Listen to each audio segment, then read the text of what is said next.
यहाँ शालिग्राम भेट्छ अरे भने ए गरम ला मैले एउटा भेटे बल्ल सुसाङ भन्ने ठाउँ चाहिँ यस्तो रहेछ है साथीहरू ल हेर्नुहोस् है तर यो बनाएको चाहिँ होइन है आफै बनेको हो यो हेर्नु न बाई बाई मुक्तिनाथ अब फेरि भेटौँला मुक्तिनाथले सबैजनाको रक्षा गरौँ अब हामी चाहिँ मुक्तिनाथको दर्शन गरेर फर्किसक्यौँ अब मैले मागेको इच्छा पुरा भइसकेपछि फेरि हामी दर्शन गर्न आउने नै छौँ होइन त्यस्तो हो अनि जाडो सुसाङ भन्ने ठाउँ चाहिँ भूत बङ्गलामा आइपुगे गाइस भूतवडा थुप्रो थुप्रो भएर बसेको छ हेर्नु न यी के हो यस्तो अबै थुप्रो मुक्तिनाथ दर्शन गरिसकेपछि चाहिँ हामी अप्पर मुस्ताङ हो कि उप्पर मुस्ताङ कता हो यो चाहिँ त्यहाँको सिन हो साथीहरू अनि हामी चाहिँ त्यो बाटो लाग्यौँ अनि त्यसपछि यहाँ डाँडा काँडा छहरा होइन एकदम सुनसान ठाउँ यो ठाउँमा पुगिसकेपछि चाहिँ कहाँ आए जस्तो एकदम धेरै विरक्त लाग्ने रहेछ यहाँनिर पुगिसकेपछि चाहिँ कस्तो अचम्मको दृश्यहरू हेर्नु न साथीहरू भूत बङ्गला ओ माय गॉड उ यस्तो के हो यस्तो अनि यो चाहिँ छुसाङतिरको दृश्यहरू हो साथीहरू हेर्नुहोस् न कस्तो राम्रो है कहाँ गए जस्तो लाग्ने यहाँनिर चाहिँ होइन सुनसान यी डाँडा यी पाखा यी छहरा अनि यस्तो यो के होला साथीहरू यो चाहिँ होइन पल पल पारे जस्तो अनि सेम मान्छेले डिजाइन गरेर बनाए जस्तो चाहिँ यहाँनिर यस्तो के हो यो के भन्छ यसलाई अनि फेरि यो ठाउँमा चाहिँ हतपत पानी कहिल्यै पर्दैन अरे कि होइन कहिले कस्तो मात्रै पानी पर्छ अरे यहाँनिर चाहिँ होइन अनि यहाँ घरहरू पनि छैन रहेछ अब यस्तो ठाउँमा घरहरू त कसरी बनाएर बस्छ र होइन मान्छेहरू यस्तो पहाडमा तर अचम्मको के होइन कति रमाइलो म अहिलेसम्म पुगेको थिएन कि यो ठाउँमा होइन त्यही भएको भएर एकदम धेरै रमाइलो लाग्यो अनि त्यसपछि यस्तै अब हामी चाहिँ कालीगण्डकी पुग्न लागेका छौँ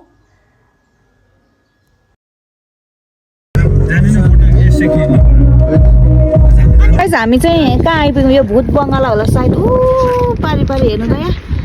यहाँ के हो अनकन्ट्रा ठाउँ बल्ल यहाँ उसमा आइपुग्यौँ है के अरे भाइ हो छुसाङ ए छुसाङ रे सुसाङ के हो यस्तो राम्रो कसरी बस्छन् होला यहाँको मान्छेहरू बिचरा है हेर्नु त यहाँ भूत बङ्गला जस्तै क्या यो पारीको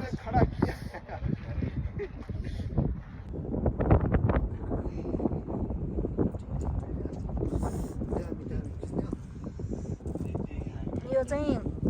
छुसाङ भन्ने ठाउँ रे साथीहरू है भूत बङ्गला जस्तै के हो ए नुनखानीमा पुग्न 2-3 घन्टा लाग्दो रहेछ यहाँबाट नुनखानीमा अब हामी चाहिँ नुनखानी पुग्न लागिसकेको छौँ हेर्नु न यो पारी यो के हो यस्तो है यहाँनिर चाहिँ रुखबुटा केही पनि छैन सबै ढुङ्गो माटो पनि धेर नै के यस्तो गेगारले बनेको पहाड यो सबै है गेगार अनि यहाँ चाहिँ खासै पानी पर्दैन अरे के चाहिँ सरारा यस्तो रहेछ साथीहरू ओ माइ गॉड भूत बङ्गला जस्तो क्या कसरी बस्छन् यहाँको मान्छेहरू माथि हेर्नु त के भएको माटोहरू छैन ढुङ्गा र गेगार मात्रै छ अनि यो चाहिँ कालीगण्डकीको बगर हो कि के हो यो थाहा छैन छुसाङको कता के हो हेर्नु न सबैतिर है हामी त कहाँ आयो अनि यो चाहिँ भूत बङ्गला जस्तो देखिरहेको छ यो छुसाङ भन्ने ठाउँ रे होइन अनि हामी चाहिँ यस्तै पहाड तरेर आयौँ यहाँनिर चाहिँ रुखपातहरू छैन मोराली के गर्नु है यहाँ पानीमा हेर्नुपर्छ अन्त के हो यो सबै बुझ्ने मतलब एकदम निसासी सुनसान यहाँ चरा चुरुङ्गी जनावर केही पनि छैन गाइस यहाँ चाहिँ काली खोला यहाँ चाहिँ शालिग्राम पाउँछ अरे त्यही भएर हामी खोज्दैछौँ तल बजार नि खोज्न आइरहेको छ यहाँ मेरो दिलले खोज्दै हुनुहुन्छ हेलो गाइस नमस्ते सम्पूर्णलाई हामी चाहिँ यो बगरमा हेरेर खोज्न आएको अब हेर्दै जाऊँ भाग्यमानले मात्र देख्छ अरे अब आफू अभागी छु है म त भेट्दिनँ होला यत्रो घन्टा भइसक्यो खोजेको भेटेकै छैन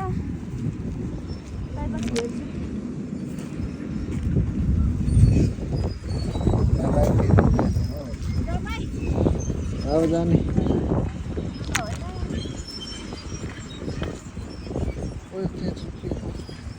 यो है ओइ हो त ल ओइ अर्को नै क्या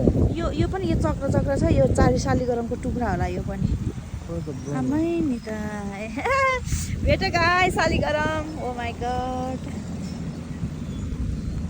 अब अरू पनि खोज्दै गर्नुपर्छ भेटिन्छ होला